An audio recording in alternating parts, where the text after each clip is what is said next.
Live streaming के माध्यम से मोबाइल ऐप पर और मीडियम वेब पर हम आकाशवाणी के छतरपुर केंद्र से बोल रहे हैं। लीजिए सुनिए नोवेल कोरोना वायरस पर विशेष कार्यक्रम एक जंग जिंदगी के लिए।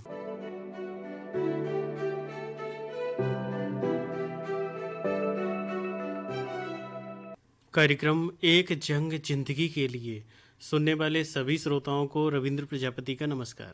श्रोताओं, जैसा कि हमारी सरकार लॉकडाउन को धीरे धीरे चरणबद्ध तरीके से खोल रही है और सारे जो प्रतिष्ठान हैं, संस्थान हैं, उनको भी धीरे धीरे सुचारू रूप से लाने की कोशिश में लगी है, जिससे कि लोगों के जो दैनिक काम हैं और जो अर्थव्यवस्था में बहुत ज़्यादा महत्वपूर्ण योगदान करते हैं वो काम ना रुकें। इसके लिए सरकार ने लॉकडाउन धीरे धीरे खोलने का प्रयास किया है। लेकिन श्रोताओं, लॉकडाउन में ढील का मतलब यह नहीं कि कोरोना हमारे यहाँ से चला गया है या कोरोना कमज़ोर हो गया है। कोरोना उतना ही मजबूत है जितना पहले था, इसलिए हमें सावधानी उतनी ही ज़्यादा रखनी है जितनी हम पहले रखते थे। आजकल बाज़ार में देखिए इतनी भीड़ इकट्ठी होने लगी है। कई लोग ऐसे हैं जो सावधानी नहीं रखते हैं, मास्क नहीं पहनते हैं। तो ये अच्छी बात नहीं है, क्योंकि हमें नहीं मालूम कि किसको कोरोना है किसको नहीं है। सबसे ज़्यादा खतरनाक वो मरीज हैं जो असिम्प्टोमेटिक हैं, यानी जिनकी प्रतिरोधक क्षमता बहुत मजबूत है और उनके लक्षण बिल्कुल भी दिखाई नहीं देते हैं, ना ही उन्हें जुखाम है ना बुखार है, लेकिन उनको कोरोना है। तो देखिए उनका तो कुछ नहीं होगा। अगर आपका प्रतिरोधक क्षमता मजबूत नहीं है और आप संपर्क में आ गए तो आपका बहुत कुछ हो सकता है। इसलिए जब भी आप घर से बाहर निकलें तो अपने दिमाग में यह बात मान के चलें कि हर व्यक्ति को कोरोना है और हमें हर व्यक्ति से दूरी बना के रखना है, चाहे वो फल वाले हों, सब्जी वाले हों, उद्योग धंधे वाले हों, दुकान वाले हों, या आपके ऑफिस में जो काम कर रहे हैं साथी, वो उनसे भी आपको बराबर दूरी बना के रखनी है। सोशल डिस्टेंस का पालन करना है और सैनिटाइज़र का बराबर आपको उपयोग करना है। सैनिटाइज़र अगर नहीं भी है तो साबुन से आपको हाथ धुलने हैं।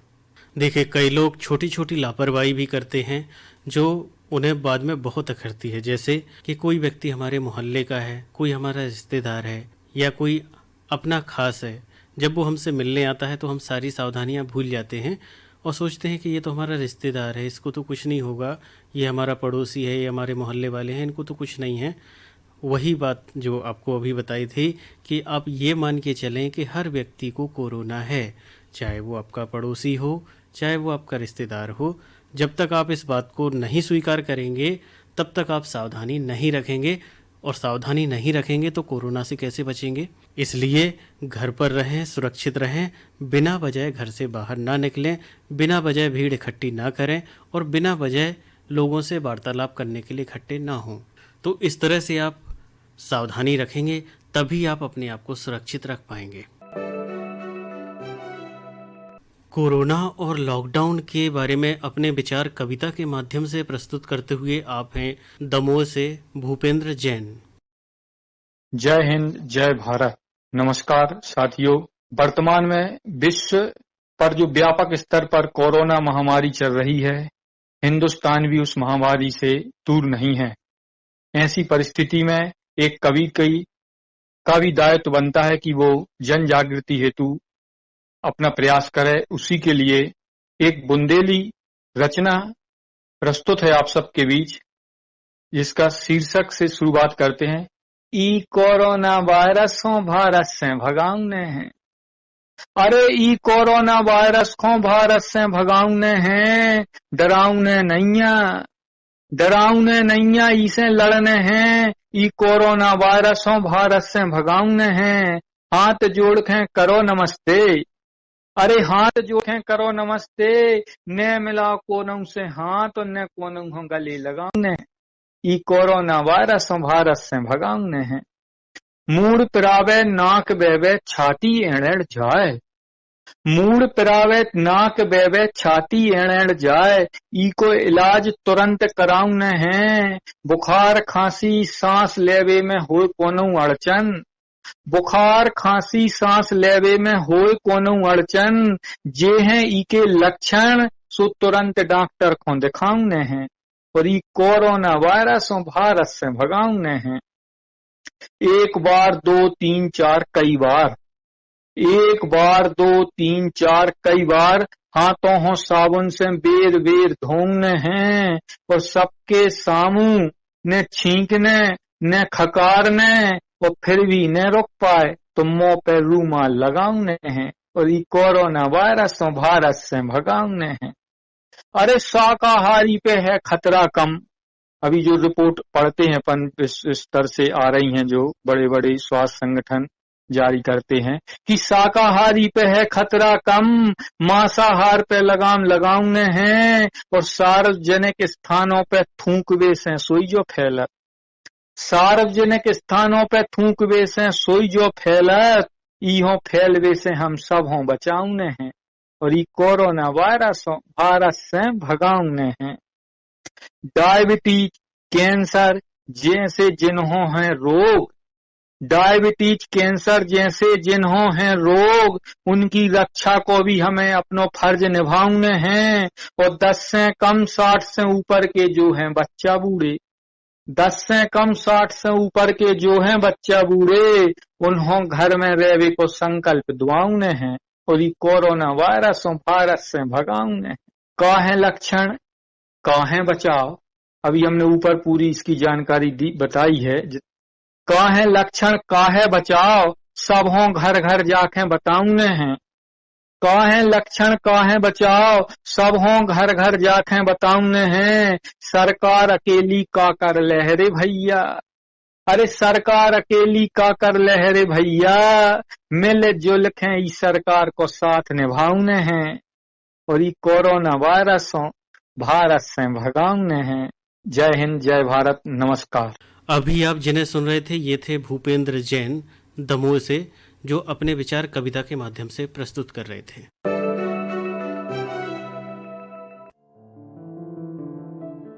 नोवल कोरोना वायरस या कोविड-19 से घबराएं नहीं, बस कुछ सुरक्षा नियमों का पालन करें।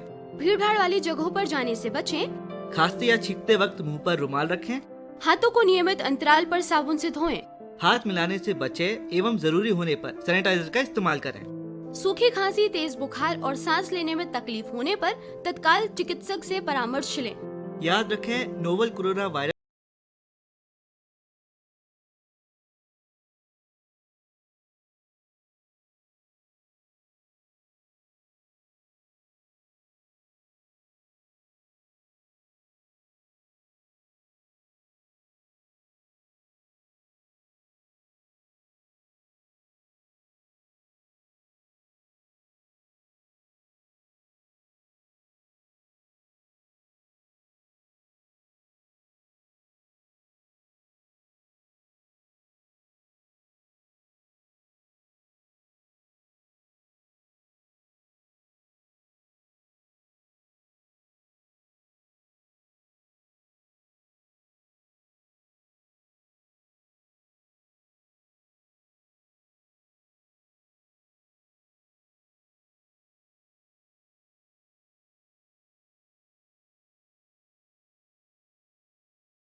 बताओ, ऐसे समय में आपको जितनी मजबूती, आपको शारीरिक रूप से मजबूती चाहिए है, उतनी ही मजबूत आपकी मानसिक स्थिति होना चाहिए, क्योंकि इस बीमारी से लड़ने के लिए दोनों ही बहुत जरूरी है। देखिए, आप घर पर हैं, अकेले हैं, तो कहीं ना कहीं आप ऐसा ना हो कि अवसाद या डिप्रेशन की स्थिति में चले जाएं या नकारात्मक विचारों का आपके ऊपर हावी होना शुरू हो जाए। इसी संबंध में हमने बात की है छतरपुर के एडवोकेट डॉक्टर संजय शर्मा जी से। आइए सुने उनसे बातचीत। जी नमस्कार सर, मैं रविंद्र प्रजापति आकाशवाणी छतरपुर से बात कर रहा था। मैं डॉक्टर संजय कुमार शर्मा, एडवोकेट, छतरपुर का निवासी हूँ। सर, जैसा कि हमने सुना है आपके बारे में कि आप एडवोकेट भी हैं और मानसिक रूप से विक्षिप्त जो लोग हैं उनका सहयोग और उनका इलाज दोनों ही करते हैं। तो सर, इसी संबंध में हमने आपसे एक चर्चा करना चाहा है। तो ऐसे संबंध में वो घर पर रह के आप आपस में तरह तरह की चर्चाएं करते हैं, कोरोना को लेकर न्यूज़पेपर या टेलीविजन में तरह तरह की खबरें पढ़ते हैं। इन सभी स्रोतों से तरह तरह की जानकारियां भी बताई जाती हैं कि आप कैसे बच सकते। तो लोग प्रिकॉशन तो कर रहे हैं, सावधानियां रख रहे हैं, लेकिन इन सावधानियों को सर वो लोग सकारात्मक पॉजिटिव तरीके से ना सोचकर नेगेटिव भी सोच रहे हैं। ये नेगेटिव बार बार सोचने से सर डिप्रेशन में भी जा सकते हैं लोग। तो ऐसे डिप्रेशन से सर कैसे क्या बचा जा सकता है और इसको कैसे दूर किया जा सकता है, सर ये हमारा क्वेश्चन था। जी, पहले तो हम आपको ये बता दें कि मैं डॉक्टर जरूर हूँ और मैंने और विषय में किया है जी। मैं मानसिक विक्षिप्तों की सेवा करता हूँ, उनका इलाज कराने का हद तक अच्छा प्रयास करता हूँ, काउंसलिंग करता हूँ। जी जी। आज काउंसलिंग का समय है। यदि आपका विषय आज के परिवेश में कम है जी। कोविड-19 वायरस जो है जी वह खतरनाक है, लेकिन इतना खतरनाक नहीं है कि हमारे भारतवासी व्यक्ति जी अब प्राणों को त्याग कर दे घबराहट के कारण। जी जी जी। हमने अखबार के माध्यम से, टीवी के माध्यम से पढ़ा, सुना, देखा है कि जो भी व्यक्ति इन्फेक्टेड होता है वह व्यक्ति ने यदि वो उसका देहांत हो गया है किसी कारणवश, जी जी। तो वह उसके कारण नहीं हुआ है कि कोविड-19 वायरस के कारण, जी। उसके कुछ अन्य कारण हो सकते हैं, जैसे कि डायबिटीज है, जी जी जी। हार्ट अटैक है, या कोई अन्य कारण हो सकते हैं, उसके किडनी फेलियर भी है उसमें। लेकिन कोविड वायरस के कारण डेथ कम ही लोगों की होती है। जी जी। इसका इलाज जरूर नहीं है, लेकिन इतना खतरनाक भी नहीं है वो वायरस कि व्यक्ति अपने प्राण घबराहट के कारण और डर के कारण अपने प्राणों को त्याग कर दे। जी। आपको यदि जो भी प्रशासन हमें जो निर्देश देते हैं वो हमारे लिए हितकारी होते हैं, चाहे उनको अक्षर सा पालन करें, घर के अंदर रहें। अब बात आती है कि व्यक्ति निश्चित ही क्रियाशील होता है, सोचता है, बुद्धिमान होता है, उसके अंदर बुद्धि रहती है, मस्तिष्क उसका क्रियाशील होता है। तो जब व्यक्ति कई दिनों तक घर के अंदर रहता है तो पहले आती है उसके अंदर उदासी। हाँ, उदासी के बाद थोड़े दिन यदि वह उदासी में रहेगा जी, फिर वह अवसाद यानी कि डिप्रेशन की ओर अग्रसर होता है। जी जी। अब हम अवसाद से, डिप्रेशन से कैसे बचें, इसके लिए सबसे अच्छा जो घर पर रहकर ही हर व्यक्ति कर सकता है जी, वह या तो व्यायाम करे, योग करने की स्थिति में तो योग करे, और ऐसा भोजन करे कि जो सुपाच्य हो और पौष्टिक हो। जी। बुंदेलखंड में और भारत के निवासी जो हमारे हैं वो ऐसा भोजन करते हैं कि उनके भोजन में चटनी और अचार समावेश रहता है। जी। तो इसमें विटामिन सी रहता है। विटामिन सी से रोग प्रतिरोधक क्षमता बढ़ती है। और भी शासन ने बताया है कि किस प्रकार से कौन कौन सी चीजों का सेवन करने से हम अपनी रोग प्रतिरोधक क्षमता को बढ़ा सकते हैं। ये तो भोजन की बात आई। दूसरी बात है, यदि व्यक्ति घर पर रहता है और उसका मन नहीं लगता है तो वह अच्छा सा संगीत सुने, उसको संगीत सुने। संगीत सुनने से प्रायः यह देखा गया है कि अवसाद के मरीज भी ठीक होते हैं। अच्छा साहित्य पढ़ें, कोई भी साहित्य पढ़ें, अच्छा साहित्य पढ़ें। नेगेटिव विचार, नकारात्मक विचार दिमाग में, मस्तिष्क में, मन में उत्पन्न ना होने दें, क्योंकि यही नकारात्मक विचार हमें अवसाद की ओर अग्रसर करता है। तो ध्यान रखें, जब भी हमारे मन में नकारात्मक विचार आना शुरू हो, हम इन सभी चीजों का उपयोग कर सकते हैं। साथ में घर में यदि उनके बच्चे हैं तो उनके साथ खेलें कूदें और व्यस्त रहने का अधिक से अधिक प्रयास करें। हम देखते हैं कि जो अवसाद की स्थिति या डिप्रेशन की स्थिति की जो खबरें हैं वो कोरोना के बारे में चर्चा करने से शुरुआत होती है। तो क्या जो लोग घर पर हैं वो न्यूज ना देखें, या अगर चर्चा करते हैं तो किस तरह उसको सकारात्मक लें? सर, इस बारे में क्या कहना है? नहीं, चर्चा करने में कोई परहेज नहीं, चर्चा खूब करें, लेकिन उसको सकारात्मक से करें जी कि कोविड-19 जो वायरस है थोड़ा तो खतरनाक है। जैसे हमें पहले सर्दी जुकाम नजला होता था, वह 1 हफ्ते में ठीक हो जाता था। इलाज करें ना करें 1 हफ्ते में ठीक हो जाता था। हम जी भाप लेते थे या जो भी शासन प्रशासन हमारी सरकार बहुत इसमें काम कर रही है, पूरा विश्व काम कर रहा है। जो भी वो निर्देश देते हैं उनका अनुपालन करें और सकारात्मक विचार रखें अपना। कुछ लोग इस प्रकार से भी होते हैं कि यदि वो घर में रहते हैं तो अपनी धार्मिक पुस्तकें पढ़ें, अपने इष्ट देव की आराधना करें, जो भी धर्म को जो मानने वाला हो, उससे भी उसको मानसिक शांति मिलती है। हाँ, एक बात और कहना चाहते हैं जी कि निश्चित ही हमारी सरकार ने हमारे लिए बहुत ही अच्छी व्यवस्था कर रही है। यदि किसी को किसी भी प्रकार की असुविधा दिक्कत होती है या किसी भी प्रकार को उसको शक होता है तो निश्चित ही वो अस्पताल में जाके हमारे यहाँ जो डॉक्टर 24 घंटे हैं उनको दिखा सकते हैं। और शासन ने ऐसे मोबाइल नंबर भी दे रखे हैं कि वो उन डॉक्टरों को कॉल भी कर सकते हैं। और यदि किसी को किसी भी प्रकार की दिक्कत आती है हमें भी फोन कर सकते हैं। हम उनकी काउंसलिंग जो निःशुल्क तो हम सेवा करते हैं मानसिक विक्षिप्तों की, जी जी तो उनकी काउंसलिंग भी करेंगे। हमारा मोबाइल नंबर यदि आप बताना चाहें बता दें, हम उनकी निश्चित ही काउंसलिंग करेंगे। 8770491117। जी जी आपके आसपास जो भी व्यक्ति हों जो इस तरह की मानसिक पीड़ा से ग्रसित हों, तो उनकी सहायता के लिए आप सीधे संपर्क कर सकते हैं। डॉक्टर संजय शर्मा जी से सीधे बात कर सकते हैं और काउंसलिंग कर सकते हैं। जी जी आपने सर बहुत अच्छी जानकारी दी कि लोग घर पर रहकर डिप्रेशन से कैसे दूर रह सकते हैं। आपका सर बहुत बहुत धन्यवाद। जी धन्यवाद, आपका ही बहुत बहुत। अभी आप जिन्हें सुन रहे थे ये थे एडवोकेट डॉक्टर संजय शर्मा छतरपुर से।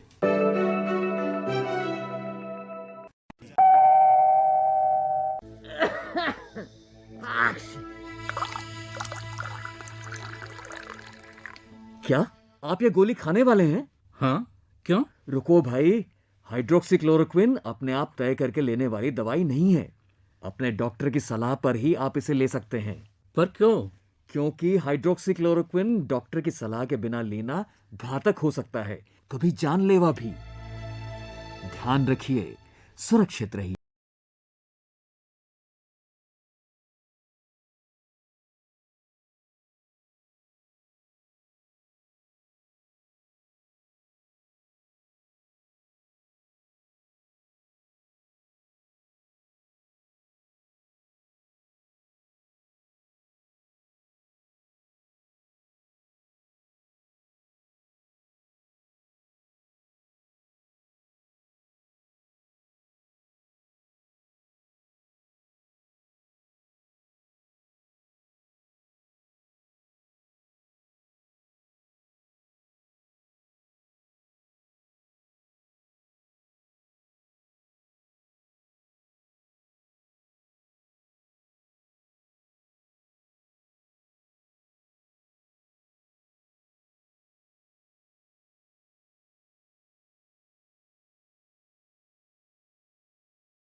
देखिए, कोरोना से हमें डरना है, लेकिन इतना भी नहीं डरना है कि हम मानसिक रूप से परेशान हो जाएं, डिप्रेशन में चले जाएं। देखिए, कोई बीमारी है, आई है तो जाएगी ही, ये आप दिमाग में बिठा लें। और जो निर्देश दिए जाते हैं सरकार के, उनका पूर्ण रूप से पालन कीजिए, सुरक्षा रखिए, सावधानी रखिए, तो आप बचे रहेंगे। इसमें डिप्रेशन में जाने की या मानसिक रूप से परेशान होने की कोई बात ही नहीं है। कई लोगों को लगता है कि मैं घर से बाहर निकलता हूँ, कहीं मुझे ना हो जाए तो मेरे घर वालों को हो जाएगा, फिर क्या होगा। भाई, जब आपको मालूम है कि आप अपने घर से केवल अकेले ही बाहर जाते हैं, तो सिर्फ आपको अपनी ही सावधानी रखनी है। मास्क पहनिए, सैनिटाइजर का इस्तेमाल कीजिए और सोशल डिस्टेंस का पालन कीजिए। और अनावश्यक रूप से इधर उधर मत टहलिए, अनावश्यक वस्तुओं को ज़्यादा टच मत कीजिए। और जब बाहर से घर जाते हैं तो वहाँ भी पूरी सुरक्षा के साथ पहले अपने हाथ पांव धुलिए, जूते चप्पल बाहर उतारिए और हो सके तो जाकर स्नान भी कीजिए अगर आप पब्लिक प्लेस में इधर उधर घूमे हैं तो ऐसी छोटी छोटी सावधानियां आप रखेंगे तो आपको परेशान होने की ज़रूरत नहीं है, आप कोरोना से बचे रहेंगे। और अपने मन में हमेशा सकारात्मक सोचिए, अच्छी अच्छी किताबों को पढ़िए, अच्छे अच्छे संगीत को सुनिए जो आपको पसंद हो, पुराने गाने, नए गाने, जो भी आपको पसंद हो सुनिए। और थोड़ा सा समय अपने लिए भी निकालिए जो अभी तक नहीं निकालते थे। सुबह समय से उठिए, योगा कीजिए, ध्यान कीजिए और अपने खाने पीने पर भी ध्यान दीजिए, क्योंकि आपको खाने पीने पर ध्यान इसलिए देना है ताकि आपका शरीर मजबूत रहे, आपका इम्यून सिस्टम मजबूत रहे। अगर आपको बाई चांस कोरोना हो भी गया तो भी आप इस कोरोना से लड़ जाएंगे, क्योंकि आपका शरीर अगर मजबूत है तो। पूरी बात का सार यही है कि जो लापरवाह है, जो सावधानी नहीं रख रहा है, कोरोना उसी को होता है। अगर आप सावधानी रख रहे हैं तो आपको बिना वजह परेशान होने की ज़रूरत नहीं है, आपको कोरोना नहीं होगा। इसी के साथ कार्यक्रम एक जंग जिंदगी के लिए को समाप्त करने की अनुमति दीजिए रविंद्र प्रजापति को। नमस्कार। अभी आप सुन रहे थे कोविड-19 यानी नोवेल कोरोना वायरस पर विशेष कार्यक्रम एक जंग जिंदगी के लिए। मीडियम वेब पर हम आकाशवाणी के छतरपुर केंद्र से बोल रहे हैं। कुछ ही देर में आप सुनेंगे प्रादेशिक समाचार, जिसे हम आकाशवाणी के भोपाल केंद्र से रिले करेंगे। कृपया प्रतीक्षा कीजिए।